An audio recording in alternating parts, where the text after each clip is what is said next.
You're gonna die up there.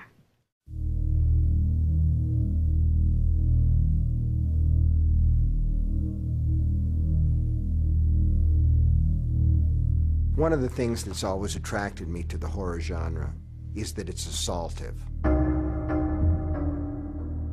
The horror genre is not trying to make you think, at least not during the experience. I think that when I go to see a good horror movie, I'm just experiencing. I'm all about the experience. Or when I'm writing a story that I want to scare readers, I'm all about that experience. But I think that if it's really good, there should be something to think about later on. But what I was really attracted to from the very beginning, from childhood, about the genre, is that it's a way of reaching out to the reader or to the viewer and saying, I'm going to take you by the lapels, and you're going to forget that you were supposed to pick up the kids from their scouts meeting or their music lessons, and you're going to forget about making supper when your husband comes home. You're going to say, sorry, honey, it's going to be takeout tonight because I spent the afternoon watching The Dead Zone on TV, and I was just totally enwrapped by that. And that's, to me, what the genre is supposed to do. It's what it's supposed to be about. It's supposed to assault your emotions and sort of overwhelm your reason and your logic. So when you see a car running by itself with nobody behind the wheel, in a movie that is based in so-called reality, that shot would immediately be out of the picture because you'd say nobody will believe that, but in the context of a horror movie, you do.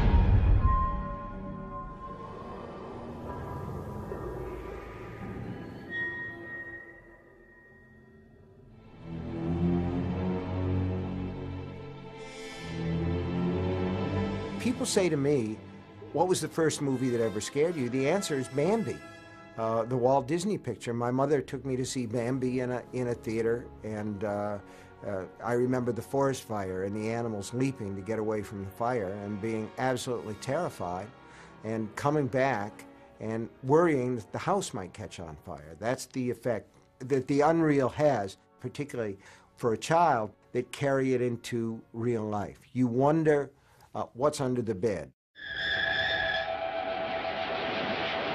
And then I saw Earth versus the Flying Saucers in October of 1957.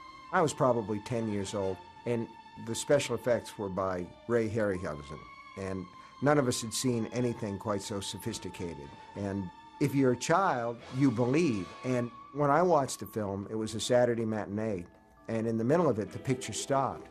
And the lights came up, and we all looked around at each other, and the theater manager came out and said, we've just heard on the radio that the Russians have put Sputnik into orbit and over the United States of America. It passed over America every 90 minutes. And we all understood what that meant, that we were all going to die, you know? So that is a real case where the art of the unreal and the fact of the real came together. On a very basic level, I was scared to death at the time in the movie theater. And then later on, I would think to myself, that's a really strong emotional reaction. I wonder if I could cause that to happen with my own work. So my immediate response was to go out and write a story called The Invasion of the Star Monsters, where these creatures came down to Earth and laid waste. But Earth versus the Flying Saucers is basically a science fiction movie, but these things do overlap, and the creatures wore these featureless, all-over metal suits. And when they took off the helmets, underneath there were these awful, twisted, degenerated creatures that immediately started to melt away as soon as the air hit them. And that was the horror aspect of it, where again, you know, there's a very simple effect that horror filmmakers are after, and it is the gasp, the turning away. So that's the reaction that a filmmaker is looking for in a horror movie.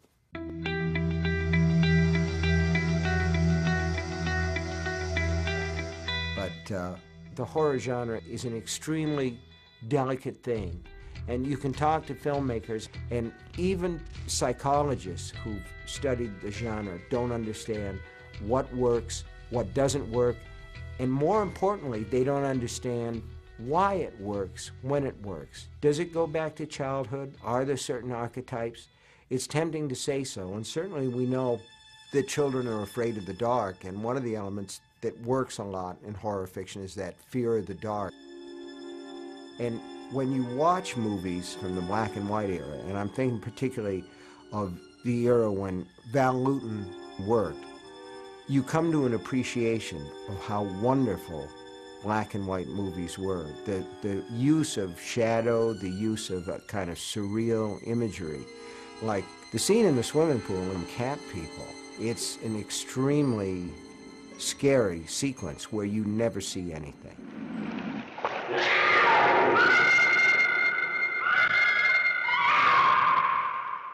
There's also that sense of surrealism that you get with some of the set photography in movies like Nosferatu or The Cabinet of Dr. Caligari, which is still a very scary film. And I remember the first time that I looked at The Cabinet of Caligari, for instance, and thought to myself, whoa, this is really interesting. This has got a very surreal look.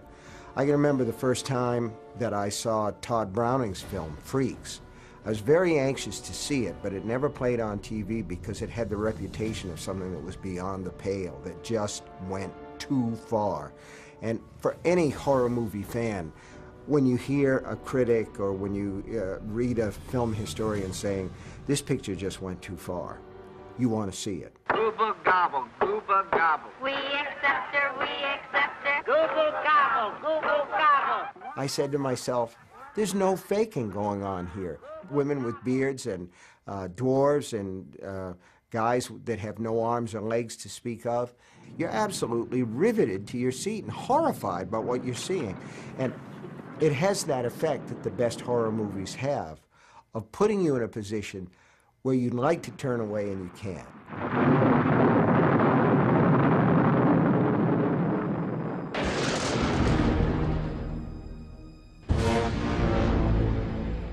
I would say probably the first horror movie that I understood as a true horror movie was made by Francis Ford Coppola, and it was called Dementia 13.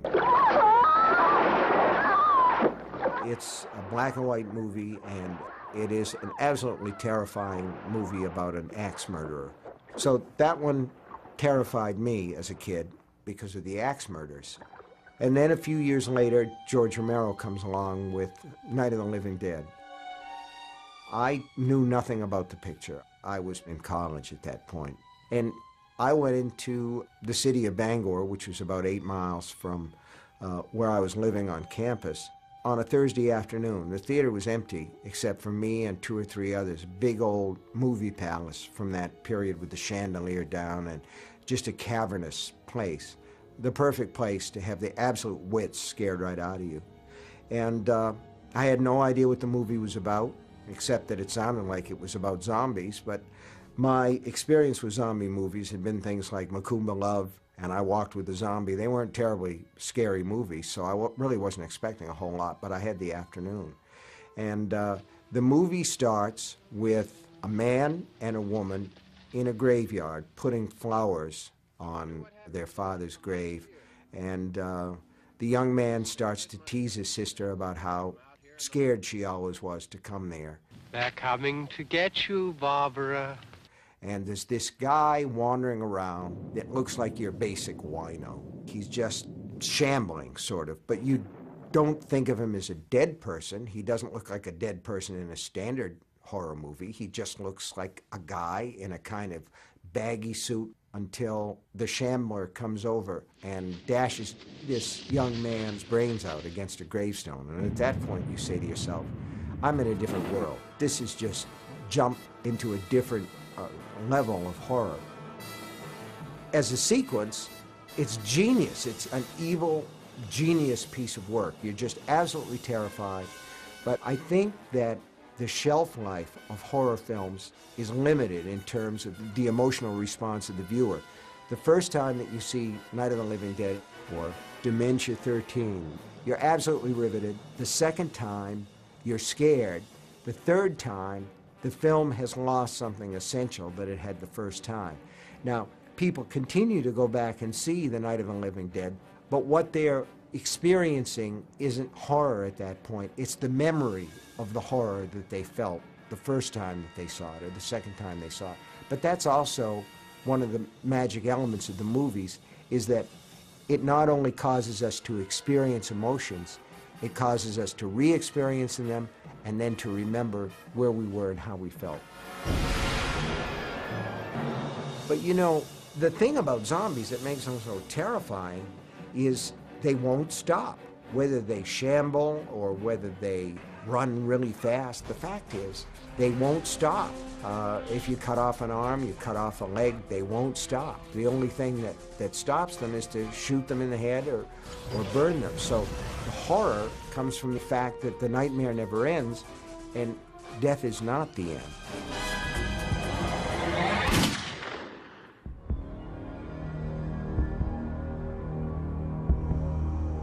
I think that every good horror movie has a character where we can put our fears. It's the fear basket character, where we can say, I'm safe with this person. This is the person that I'm supposed to identify with. In Cujo, it's the mom who's going to try to protect the little boy. And it's Sheriff Brody in Jaws. There's no humanity in the shark. So when Brody finally is able to stuff an oxygen canister down its throat and blow it up, nobody says, "To his beauty killed the beast." Everybody just applauds because the nightmare has been slain. You son of a...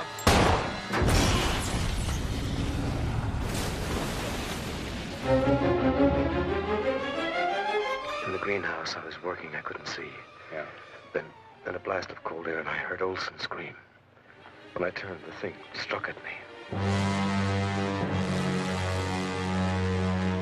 In The Thing, and then John Carpenter's remake, there's never any audience identification with that creature. We're totally with those people who are in that situation where they're isolated.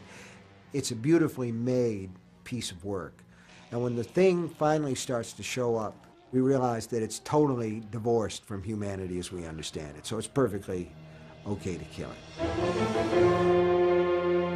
But with the pod people in Invasion of the Body Snatchers, the terrifying thing is that the creatures have lost all their emotional abilities. There's no real sense at all of love, hate, caring. There's no sense of humor. And they can take you over if you fall asleep. And in that movie, Kevin McCarthy and Dana Winter, beautiful girl. As a child, I just absolutely fell in love with her, and I'm thinking, Kevin, you've got to save her. You can't let her go to sleep. And they fight so hard to stay awake. And finally, Kevin McCarthy goes out of this cave where they're hiding, and he leaves her. And when he comes back, she opens her eyes, and we understand that she's no longer the girl that he fell in love with. He's no longer Becky. And there's such a feeling of horror when we realize that she has become one of them. But you have to remember that most horror movies have some sort of a subtext. They have something there that makes them work because we're able to make a connection to real, actual life. And the subtext of that movie is very, very clear, talking about how people can give up their individuality, their sense of self, their sense of right and wrong, their morality, and become part of this marching horde of creatures. And it was easy at that time to say that what was going on in that picture was a reaction to McCarthyism, to the sort of blind hatred and fear that McCarthyism summed up in some people. But I suspect that the filmmaker, Don Siegel, I think that what he might have been thinking about was Nazism at that time, the way that took hold and took over the German people.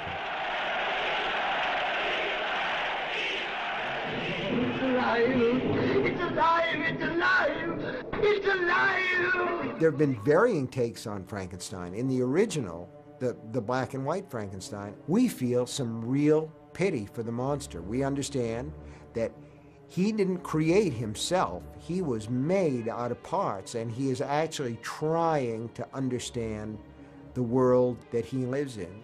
That's one take on Frankenstein. But the Hammer people decided that they wanted to do their own version of Frankenstein and Dracula and all these things. Well, Universal Pictures had copyrighted the makeup, so they couldn't do the bolt through the neck with the square head that Boris Karloff made famous. Instead, they did something that was probably even more terrible to my mind, and created this misshapen, scarred creature who kind of hunched along. And there doesn't seem to be very much good in that creature, and nor does it seem to be much good in Dr. Frankenstein. You promised to destroy it, Victor. When I've carried out my research. But don't you see you've created a monster? That doesn't matter. So it matters which viewpoint you see the monster from, and the viewpoint is always the director's viewpoint.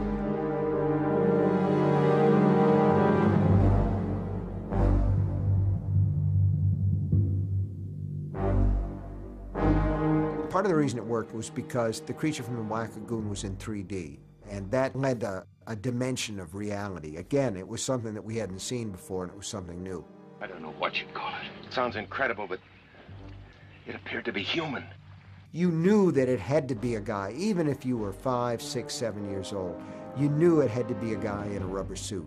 And yet, when he grabs the girl and takes her under, there's this sense that he's just the most horrible, terrible creature there is. At that point, you say to yourself, it really is the creature from the Black Lagoon. Even a man who is pure in heart and says his prayers by night may become a wolf when the wolfbane blooms and the autumn moon is bright. I never cared for the werewolf movies very much at all. I agree that the idea is that there's a beast in all of us that can come out under certain circumstances, and I think we all understand that. But for me, the transformation, the literal transformation from a man into a wolf, it was too literal for me.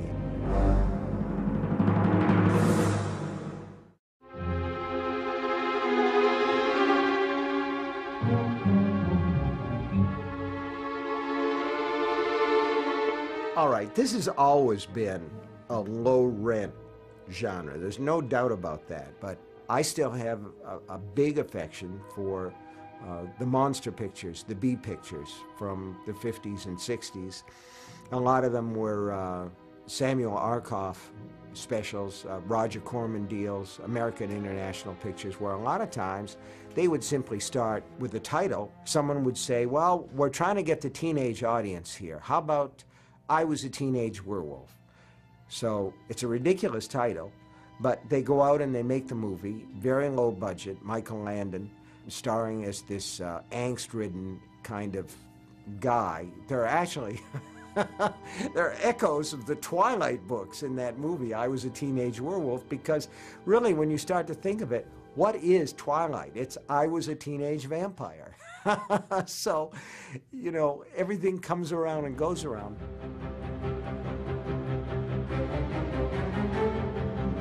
And then you've got a lot of movies in the 50s where nuclear science caused some gigantic effect, so that in them it's gigantic ants. Tarantula, it's a gigantic tarantula. The reason that we're afraid is because we have this understanding that the nuclear weapons are out there, they cause death and terrible suffering.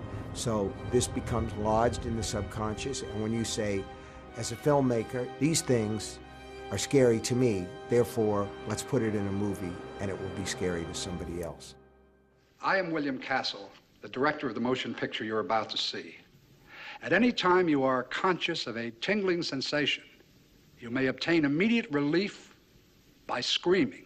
William Castle was the great huckster of horror movies in the late 50s and the early 60s. He had everything going. I mean, he made a picture called The Tingler, where at one point the film just stops and Vincent Price says, "Ladies and gentlemen, please do not panic, but scream! Scream for your lives!" And then if the theater owner did what he was supposed to do, there was a kind of a it was a kind of a joy buzzer under a few seats so that the seat would actually go kind of like that, and that was the tingler. There was macabre, where you could take out an insurance policy, and if you died because you were so scared in this movie, which isn't scary at all, so it was a pretty safe bet. He had a lot of gimmicks going on, and he was into the idea of, we're going to make our money back in 2 weeks, because after that, word will get around this thing is a total stinker. But you have to remember, too, that Castle was behind Rosemary's Baby, so he was not incapable of making a good movie. Are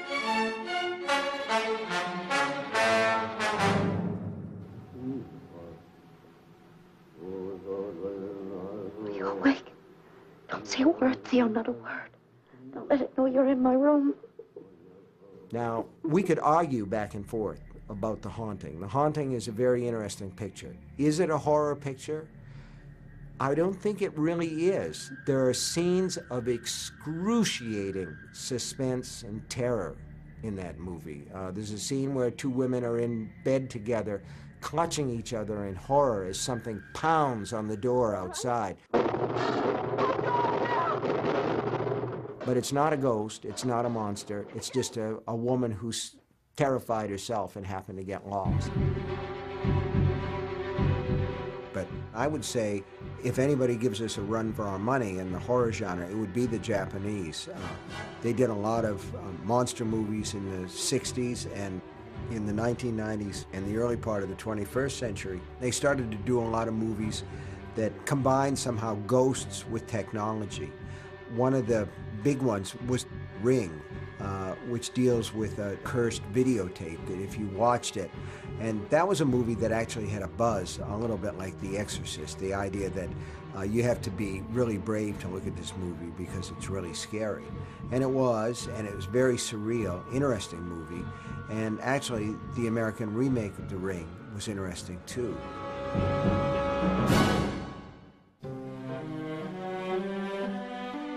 But the ghost story movie that scared me the most was The Changeling with George C. Scott. He moves into this house that's haunted, and it has some terrific, terrific, scary imagery in it that's sometimes overlooked, but it's a wonderful piece of work.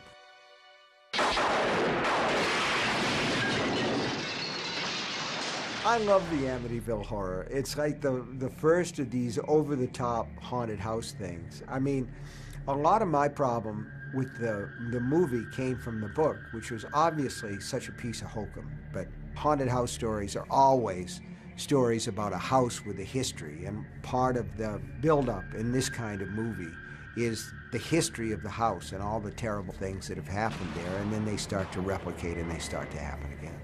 I think an elemental fear that we have about houses where terrible events have taken place, whether it's murder or suicide, it's a proven fact that a lot of times realtors have trouble moving property like that because people are afraid the spirits of the dead will linger, or there'll be a psychic afterburn of the emotions that people felt there.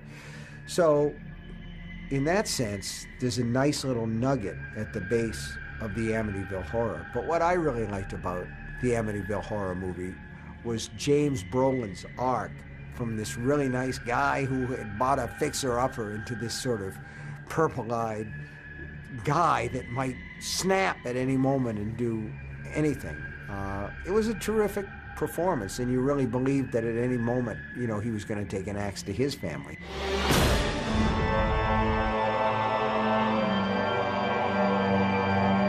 Well, for me, the really scary vampires were in the horror comics from the 50s. I was never particularly frightened by Bela Lugosi. To me, he looked like some kind of a whacked-out concert pianist in his tuxedo with his black hair swept back from his white forehead, and he says, "I never drink wine." And he just kind of It's not scary. I mean, that's the whole thing about the movies maybe not traveling so well.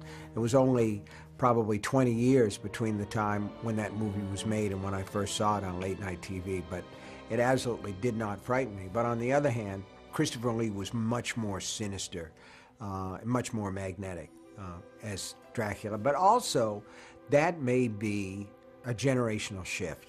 You have to remember that Bela Lugosi scared moviegoers as Dracula in the 1930s, and Christopher Lee comes along 20 years later, and there's an entire new generation that's ready for a new take, a color take on the vampire legend, complete with blood and low-cut gowns. That was also part of the attraction there. But I never really got behind the idea of the vampire as a suave love object, but I did understand sort of the attraction of vampirism, particularly for teenage boys. You get to stay up all night, for one thing. You get to sleep all day. And you get all the pretty girls because they're just totally fascinated by you. And the whole act of sucking blood from the neck is a kind of symbolic sex act. And certainly Bram Stoker, when he wrote Dracula and kicked this whole thing off at the end of the 19th century, understood that. Dracula is a panting engine of sexuality. But my idea of the vampire was more when Tobe Hooper made Salem's Lot for TV. He used the character actor Reginald Nalder as Barlow the Vampire. James Mason was the suave Igor figure in that Straker. But Reggie Nalder came by his terrible looks in a perfectly normal way, if you want to call it that. He was burned in a house fire, so that he had a real, almost like a golem, melted look. And to me, that's the basis of the vampire as I've known and loved him, which is a figure of horror, something that's repulsive, who may take the guise of a young and handsome man, but is really old and twisted and evil. But it's interesting to see how the vampire myth has been bent and shaped by various filmmakers. Take I Am Legend by Richard Matheson. It was made into a Vincent Price movie that's called The Last Man on Earth, which is a really interesting, moody, atmospheric piece of work. And then Charlton Heston comes along, and then it was made into a Will Smith version that came along later. I could just find the nest, find out where they hole up. It's that situation that's almost like the reverse of Dracula. In Dracula, the vampire is alone, and the good guys are ranged against him. But in these films, we've turned it around so that the vampires are the winners. And you have one guy, and there are some very exciting possibilities inherent in that. There's also a real imaginative thrill to seeing a world where you can identify with the one human, and there are monsters all around you, and you have to battle to retain your basic humanity.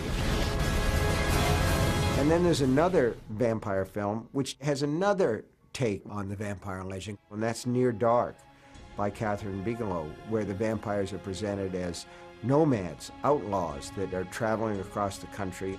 And it's a little bit crazy, it's a little bit Sam Peckinpah, but it's very much its own thing, and it's a terrific piece of work by Catherine Bigelow, who went on to make a number of other interesting films, ultimately becoming the first woman to win Best Director at the Oscars for Hurt Locker.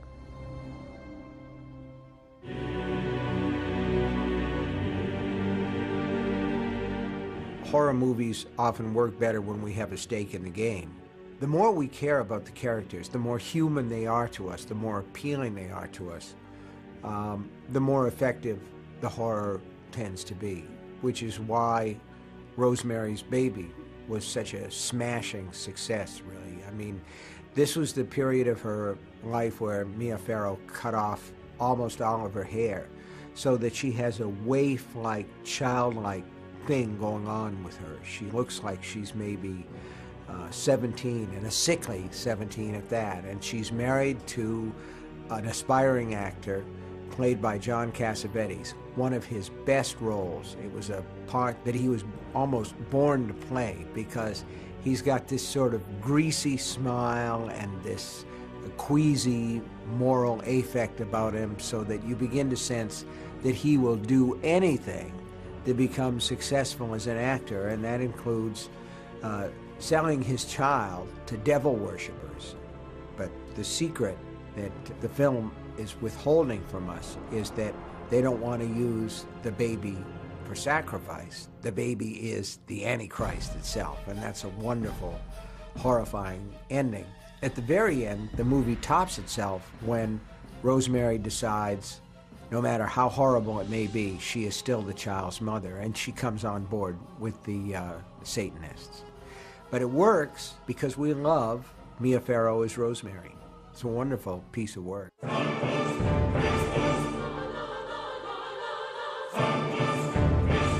Like Rosemary's Baby, The Omen is a fundamentally religious picture that trades for its effect on the idea that we believe in a war between good and evil, between God and the devil. I like the first Omen movie, but when we get to the sequels, we're sort of familiar with the pattern that they'll follow. And it gets to a point where you say, okay, Damien, I get it. Devil's son trying to take over the universe won't succeed this time, but there'll be another movie, and it just sort of loses interest for me. But one of the great horror films, one that really, really works, is The Exorcist, a novel by William Peter Blatty and the movie directed by William Friedkin. I'm Damien Karras. And I'm the devil. Now kindly undo these straps. I remember when my wife and I were going to see The Exorcist, and we were going to go to a late afternoon show, and we decided that we would take a nap before the show, and we laid down, and neither one of us could sleep because we were thinking, we're going to go see this picture, and there had been all the stories in the paper about how awful it was, and audiences were fainting, and people were running out of the theater. And finally, my wife, Tabby, sat up and said, all right, if we're going to do this, let's go. And to me, she sounded like a green paratrooper getting ready to jump out of the airplane for the first time, because it had those expectations built up beforehand. Your mother's in here with us, Karras. Would you like to leave a message? I see that she gets it. When we finally saw The Exorcist, we actually did think it was a masterpiece. It wasn't just the story. It was the way that the story was told. There's a kind of tension to the cutting. And that story is told in a very tight, taut fashion. And as the movie goes on, every time the priests walk up those stairs toward that room where that monster is, we feel a greater and greater sense of terror. That's terror. But when we're in the room and we see the decayed state of the little girl's body, that's a visceral reaction, and that's really the difference. You know, terror is something that lives in the head, whereas the reaction that we have to horror is a more visceral reaction. So those are really very different things.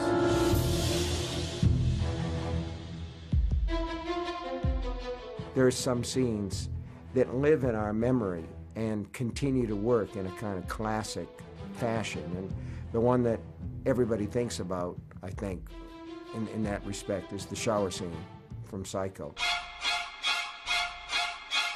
It's the granddaddy of slasher films. And the first time that you see that, you're just totally horrified by it. But I think sometimes there are horror movies. Texas Chainsaw Massacre would be one. Psycho would probably be one. Certainly The Exorcist would be one, where these are real demon coasters. They're the big ones. They're the ones where mom and dad say, I'm not going to go on that ride. Texas Chainsaw Massacre is a picture where when you go in, you have to be prepared for somebody who is going to try to seriously scare you out of your seat and make you look away from the screen. There's a van load of hippies that comes up to this house, and they fall afoul of this really terrible inbred family of meat cutters, and the meat that they apparently like to cut are human beings. It's not a really gory movie.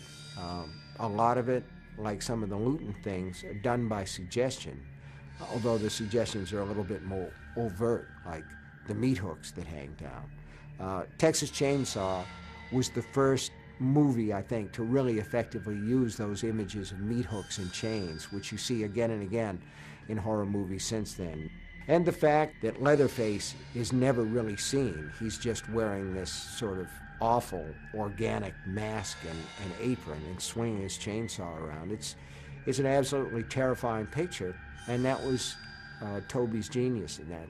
You lead up to a lot of things, but you never actually see it. But it's a terrifying movie, and I think for a lot of people, that was a movie where expectations were so dark that people actually thought they saw more than they did. And in that sense, it's like the shower scene in Psycho.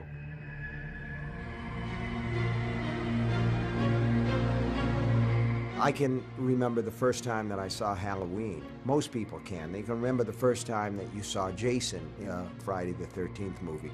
You know, if you go back and look at A Nightmare on Elm Street, the first one, it's a work of genius. It's absolutely terrifying. The concept, the root concept is so simple and so elemental. The idea that your nightmares can follow you into the real world.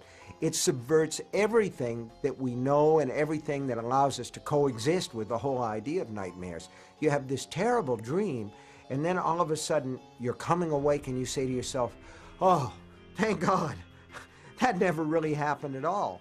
But in the original Nightmare on Elm Street, Freddy is able to follow you into the real world so that literally the nightmare never ends. And that's a really terrifying concept. But you have to, at some point, get real about this genre. And you can analyze it and you can talk about what works and what doesn't. But at bottom, there is a tendency in human beings to want to slow down and look at the accident. It's very human. It's part of the survival instinct to say, well, it happened to them. The worst happened to them, but I'm safe. I'm still okay. So that's one of the low cravings, if you will, that horror movies satisfy. We understand that there's a dividing line somewhere along the line, somewhere where you say to yourself, over here on this side is entertainment that's acceptable on some kind of moral ground, and then you move further into this gray area where you say, I don't know, and then you get over into the real hardcore exploitation and torture porn. But when you look at a movie like the original Friday the 13th, when the kids show up at the camp, there's this real feeling of we want to see them get away. We want to see them get out of this place. We're still rooting for the good guys, for our good guys, and we're not rooting for the monster. But by the time you get to Halloween 4 or Friday the 13th, number 9, you're saying to yourself, well, what we're going to do is we're going to see 5 or 6 really good-looking girls and 5 or 6 really good-looking guys. They're going to get naked, and then they're going to get shot in the head with a bow and arrow. And there's something about that that makes me morally queasy, where you say to yourself, we're not watching this movie anymore to see the monster destroyed. We're watching to see the monster destroy. That isn't to say that I haven't gone to some of those movies, but there's a moral queasiness there. And I think a lot of them are misogynistic, and to a great degree, and we could point out various movies where that happens, where women are just turned into absolute victims. But one of the things that's sort of interesting to me about a lot of the slasher genre movies is it's almost always a woman who triumphs over whether it's Freddy or whether it's Jason or whether it's Michael Myers in the Halloween pictures. You see this sort of wholesale slaughter, but at the end, it's the woman who's still standing. She's lost most of her clothes. She may be cut up. She may be half crazy. Her beautiful hair, always at the beginning, is nothing but these strings around her face. But she's still alive, And in a lot of the cases, she's able to dispatch the monster, at least until the next sequel. So in that sense, a lot of these pictures are saying, if you want to view women as victims, you do so at your peril, because a strong woman will vanquish a monster.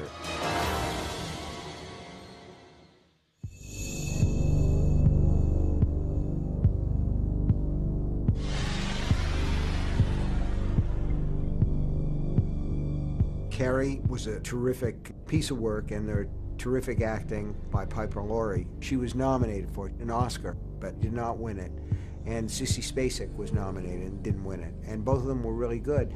But I first saw the movie, this was when I was very young and very new at the business, and nobody would ever think of giving such a minor creature as the author a screening. So I had not seen Carrie, and I had not read the screenplay. And I went to see it at a preview in Boston. My wife and I went, and all we knew was that there was going to be an 8 o'clock screening of Carrie a week before the wide opening of the picture. What we didn't know was that the movie that it had been paired with at the theater was Red Fox in a picture called Norman, Is That You? It was an urban audience, and it was almost 100% black. There were very few white people in the audience. And my heart just sank, because I thought to myself, this is not going to go well. This particular audience is probably not going to relate to this skinny little white girl in an upper middle class suburb with her menstrual problems. But they did. It's one of the most heartening examples in my mind of the way that art levels all walks of life, all cultures, all races. They cared, they identified with her, and they cheered basically when she pulled down the gymnasium and the whole place caught fire. But the genius of Brian De Palma was that he fooled us into taking our armor off just before the movie was over. We unarmored in our minds. We were already thinking about where's my coat? Make sure that my wife gets her hat. Do you have money to pay the babysitter when we get home? So you're totally open and totally vulnerable to what happens. Now, at least I knew there was something. The audience had no clue.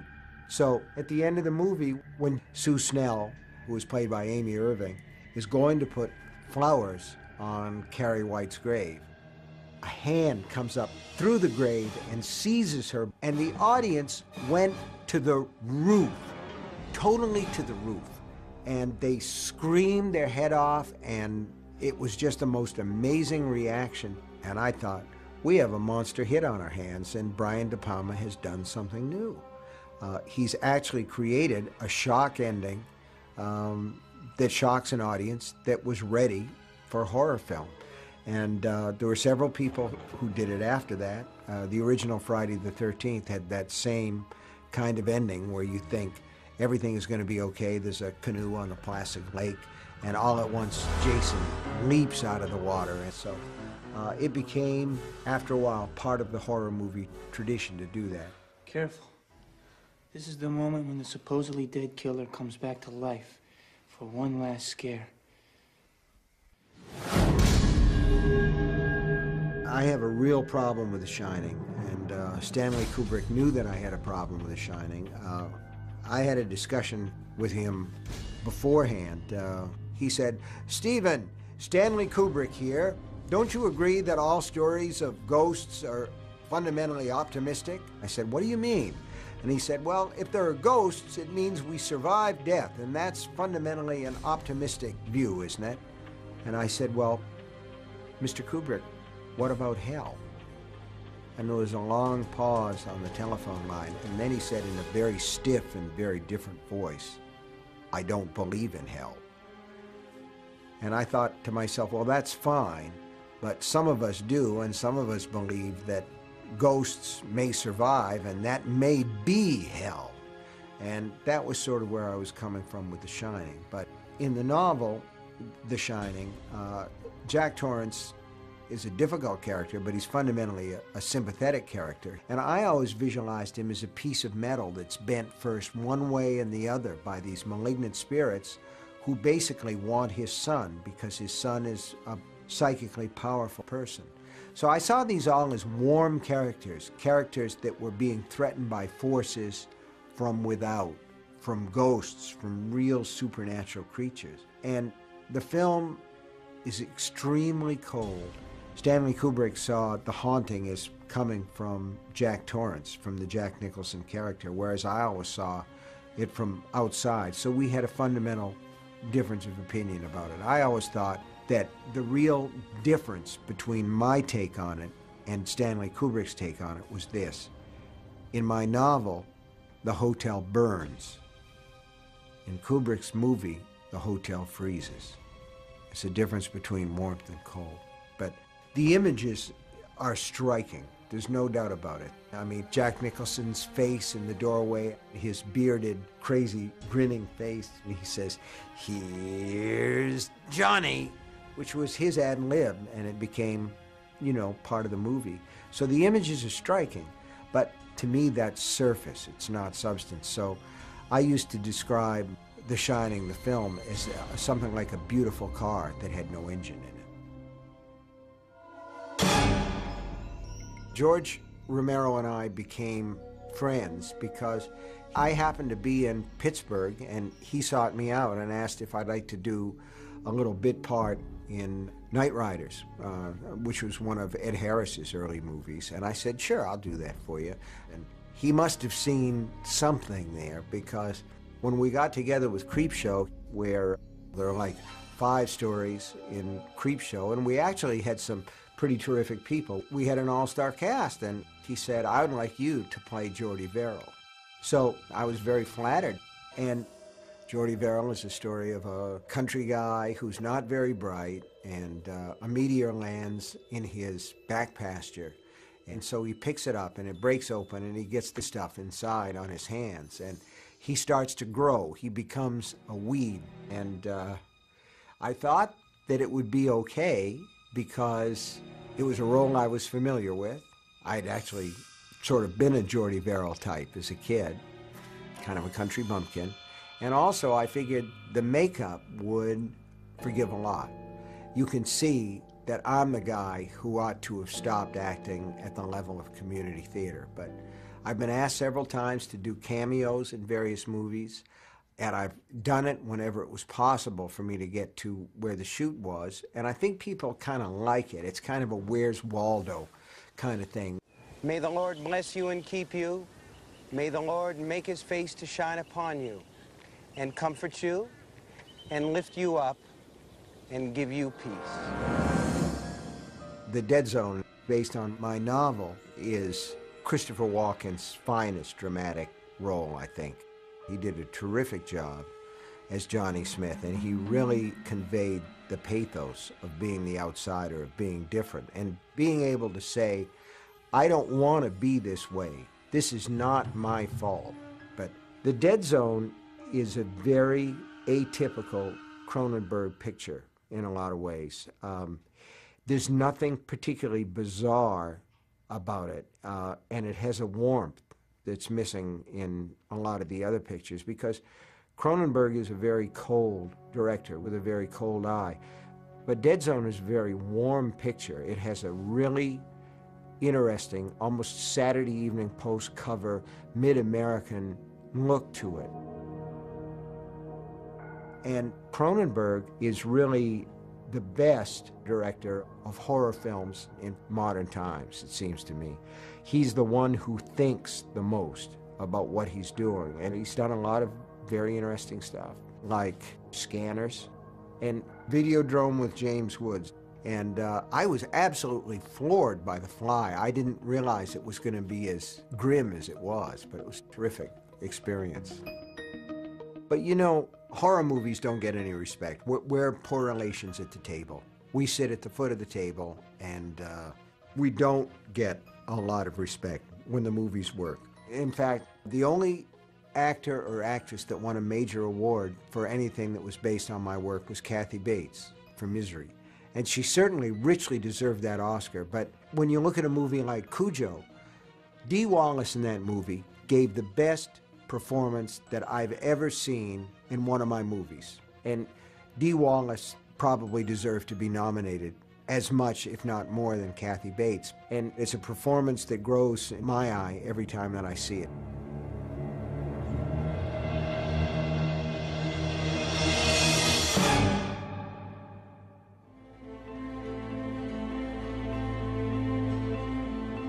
When the horror, the splatter stuff started to show up, things start to change a little bit, and you get these movies that are extremely bloody, but we've all gotten wise to the effects, the blood bags, the face masks, all the things that work to create the illusion that people are being dismembered alive on the screen, so that a numbness sets in. But then a movie comes along that breaks the mold. And I'm thinking about the Blair Witch Project, which was made for a very, very low budget and grossed mega millions of dollars. It isn't the sort of picture that any major studio would have greenlit. It's lo-fi, handheld camera stuff, but it works.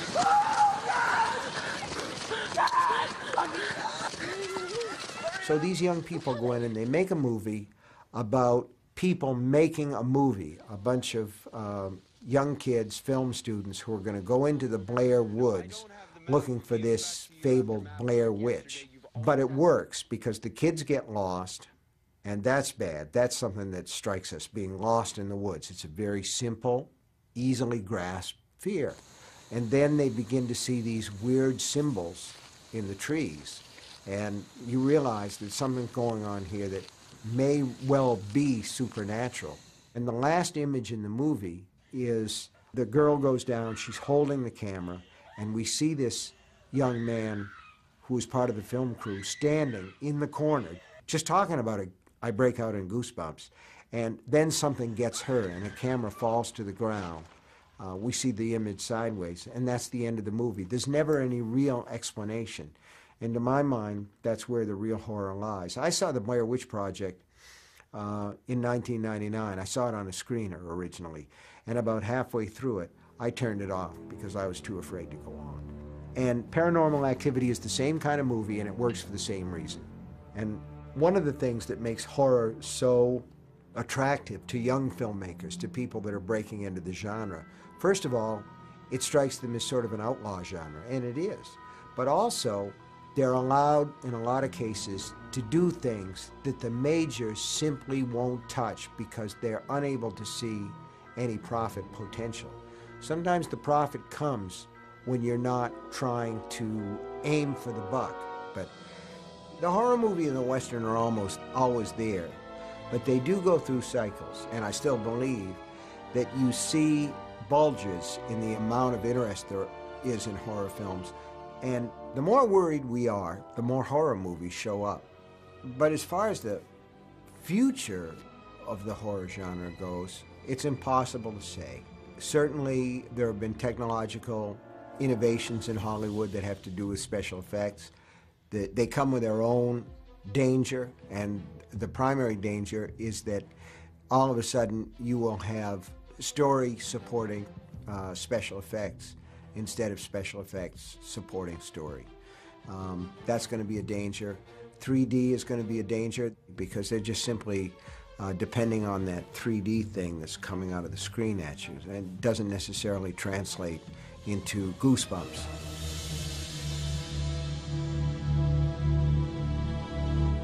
The reason that I go to horror movies is not so I can think up new and innovative ways to slaughter women tied to tables or to call forth demons from the great unknown, but because it's a place to lay down my fears for a while and to indulge some of my darker emotions for 90 minutes or an hour and 45 minutes and then leave them in the theater. But we all recognize that these films, on some level, appeal to what's the worst in us. And when we speak about the freak or when we speak about the other, we're talking about this really unlovely tendency in human beings to stone the outsider. The peasants come after Frankenstein with torches, and I don't know how many times we've seen Dracula staked, but the horror movie allows us to go in and to actually give free rein, if you will, to a lot of our prejudices, which are all fear-driven. And that's what a horror movie dines out on. It is a fear-driven genre. And when we come out, maybe we're purged a little bit. That's the basic idea of catharsis. And that's one side of it. But if a movie has a supernatural side to it, it's a chance to exercise my imagination, to really give it wings and let it fly. And that's the best part about writing stories, and that's, to me, the best part about watching movies. One of the great powers that movies have had from the beginning is to take us out of our own troubles.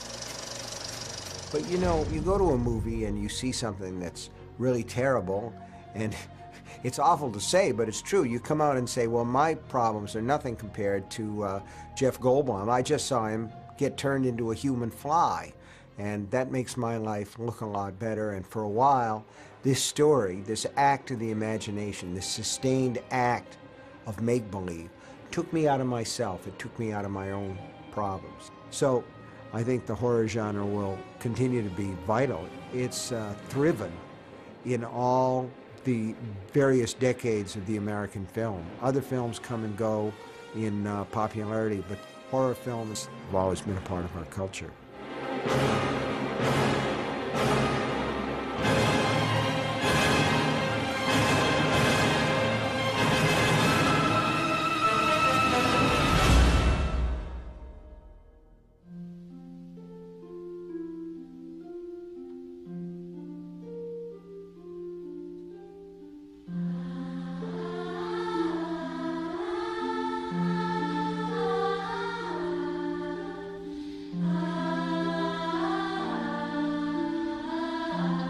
If I had to go to a desert island and I could bring a film with me, first of all, we'd have to assume there's a desert island with some power.